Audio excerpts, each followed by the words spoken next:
गीता जी के पाठ को नित्य करना जैसे भी, तो वो अपना क्रियाक्रम डेली करा करती।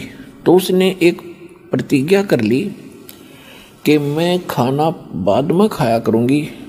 और उस संत ने एक और बात बताई थी, क्योंकि कुछ एक फार्मूले तो परमात्मा के ज्ञान से मिलते जुलते होते हैं अध्यात्म मार्ग के।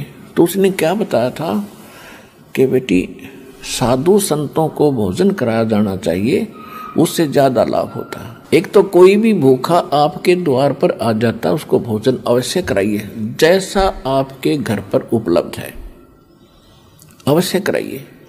और फिर उससे भी लाभ होता है। फिर बताया है कि विशेष लाभ होता है साधु संत भक्त जो भक्ति कर रहे होते हैं, उनसे ज़्यादा लाभ होता है।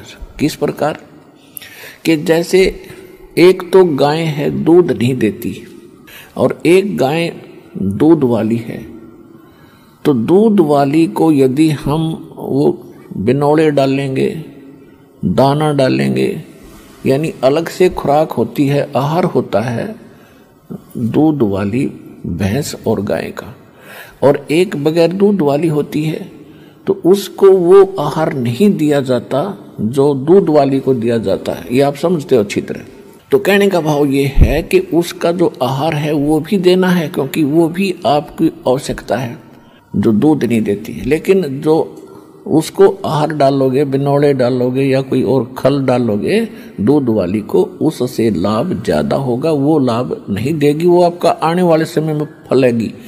तो इस प्रकार एक आम जनसाधारण को भोजन कराने का, जैसे पहले क्या करते थे कि भी किसी का लड़का हो गया, लड़का उनकी खुशी मनाई, 10 गाँव को इकट्ठा कर लिया, एक एक घर से एक एक व्यक्ति बुलाया करते थे। उसने कहा करते भाई 12 गांवों की यज्ञ कर दी जग। तो वो कोई जग नहीं थी, वो कोई यज्ञ नहीं थी, वो तो अपनी रोटी सभी खा रहे हैं, स्पेशल बुलाए गए, उनसे कुछ नहीं होता। तो साधु संत भगत को आहार कराया जाता है, वो कई गुना फलता है। अब जैसे आप यहाँ दान करते हो, यहाँ टोटली भक्त आते हैं, चाहे किसी ने नाम नहीं लिया है, वो भी परमात्मा की प्यारी आत्मा है, तभी तो इस दरबार में आया। नहीं तो आगे सामने गजा है, कार में बैठ कर खे देशी की जई कर करने को क्यों बन गया, क्या है रही हो क्या है, फिर पता चलेगा जब तेरी ब्रन माटी होगी क्या है यो यहाँ पर। तो अब यहाँ जो आते हैं वो अच्छी आत्माएं आती हैं। इनको जो आपका जो दान आता है, ये तो आपके खुली किताब है यहाँ तो सारी, जो भी दान आप करते हो सारा परमात्मा के भंडारे में, यहाँ की व्यवस्था में, यहाँ यज्ञ हवन में, यानी सब प्रकार का यहाँ लगाया जाता है। तो ये भक्तों को खिलाया हुआ, भक्तों को दी हुई सुविधा ये कई गुना फलती है। तो कई भक्त पहले के भ्रमित होते हैं कि जी मैं तो घर में पाठ कराऊंगा, क्योंकि उनको वह परंपरा का पता है घर में पाठ कराने से वो न सोचा घना लाभ होगा। नहीं, घना लाभ तो यहाँ होगा। वहाँ तो 4 आदमी खाएंगे, 10-20 यहाँ देख कितने पुण्यात्मा। और फिर पाप आप कहीं कर दियो, चाहे जंगल में छुप के कराइयो, पाप आपके मस्तक में लिखा जाएगा। और धर्म ने कितना कर लो, आपके मस्तिष्क में लिखा जाएगा, उसका फल मिलेगा। तो यहाँ किया हुआ फल यूँ ज़्यादा लाभदायक है, इसलिए आप फल रहे हो फटाफट। और एक शास्त्र अनुकूल साधना है, परमात्मा ने फार्मूले बता रखे हैं, इन फार्मूलों को अपना कर आप चलियो, देखना कैसे लाभ ना हो। और फिर जैसे आप शुरू में आते हो, आपके पास कोई पुण्य नहीं है, पुण्य खत्म हुए तभी तो आप दुखी हुए। तो पहले परमात्मा की शक्ति सतलोक से आती है, दास के चलता फिरता एक पावर हाउस है भगवान का, और वो फिर आपको आशीर्वाद से चार्ज किया जाता है। फिर आपको विधि बताई जाती है कि अब आप स्वयं अपने पैरों पर खड़े हो, ये साधना करो, कमाई करो, ये तुम्हारा संग्रहित होगा। और जो हम आशीर्वाद देते हैं वो तो आपके कष्ट को हल्का कर देता है और आपको विश्वास बनता है कि हाँ भगवान है। तो फिर ये क्रिया बताई जाती है कि अब डट कर भक्ति है। कबीर साहब ने फार्मूला बताया है कि जिन हर जैसा सुमरिया ताको तैसा लाभ, ओसा प्यास न भाग ही जब लग धसे न आब। कि आप जैसे पहले हम मंगलवार का व्रत रखते थे, 5:15 का प्रसाद बांट दिया, बूंदी ले के गुलदाना, और वो धर्म हो गया। खाक धर्म हुआ ये। कहते हैं ये तो तुम ओस चाट रहे थे, प्यासे होकर के ओस चाट रहे थे।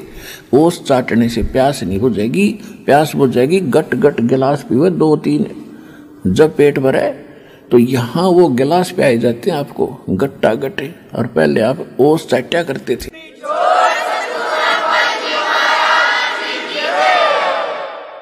गुरु बिन माला फेरते, गुरु बिन देते दान, गुरु बिन दोनों निष्फल हैं, जय पूछो वेद पुराण। इस पृथ्वी पर कोई गुरु नहीं, इस सतलोक आश्रम बरवाला के अतिरिक्त कोई सत्साधना नहीं। तो जहां भी कोई साधना कर रहा है बोला भक्त, वो अपना जीवन नाश कर रहा है। गीता में लिखा कि कुपात्र को दिया हुआ दान कभी नहीं फलता, सुपात्र को दिया हुआ दान तुरंत लाभ देना शुरू कर देता है। तो ये स्थान है, ये दास है वो सुपात्र, और डट कर दान करो और फिर देखना। कबीर साहब कहते हैं, चेड़ी चोंच भर ले गई, नदी न घट्यो नीर, दान दिए धन घटे नहीं नो कह रे साहेब कबीर। कि दान देन तो धन नहीं घटेगा। कहते मोक्ष चाहिए तो नाम जप, और धन चाहे कर दान, तो दोनों ही चाहिए अपन। तो इसलिए हमने यहाँ सारे ही कर्म करने पड़ेंगे। तो यहाँ 500 यज्ञ करवाई जाती हैं आपसे। एक यज्ञ है धर्म की, दूसरी यज्ञ है ध्यान, और तीसरी यज्ञ हवन की, चौथी यज्ञ प्रणाम, और 5वीं ये तत्व ज्ञान रूपी यज्ञ है। तो ये 500 यज्ञ सतलोक आश्रम बरवाला, जिला हिसार हरियाणा के अतिरिक्त इस पृथ्वी पर नहीं है, 21 ब्रह्मांड में नहीं है। आज मान लियो, चाहे 10 साल पाछे मान लियो, या माननी पड़ेगी आप।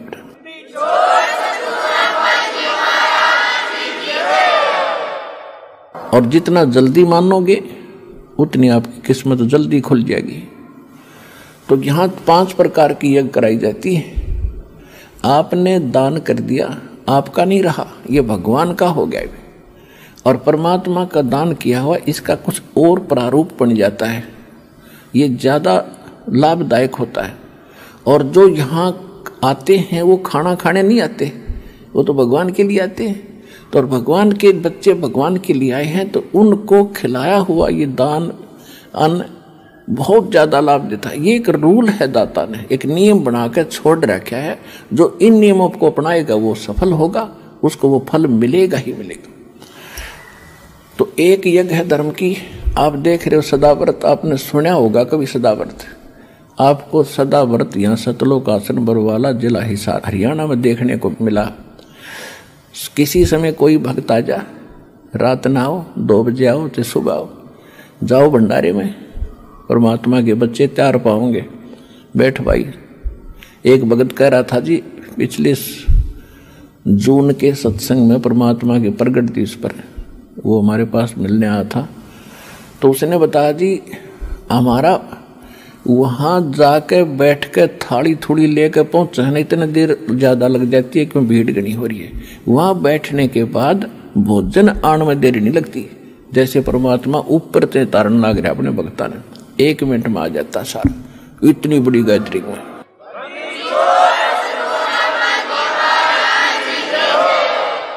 तो ये सदा व्रत कबीर भगवान ने लगा रखा। बच्चों आपको पता आप कितना दान कर सकते हो, हमें पता है कितना दान आता है। ये आता कहाँ से है, इस चक्कर में पढ़ने की जरूरत नहीं, सतलोक से आता है। परमात्मा कबीर साहब ने 18 लाख व्यक्तियों को 3 दिन तक भोजन खवा दिया था।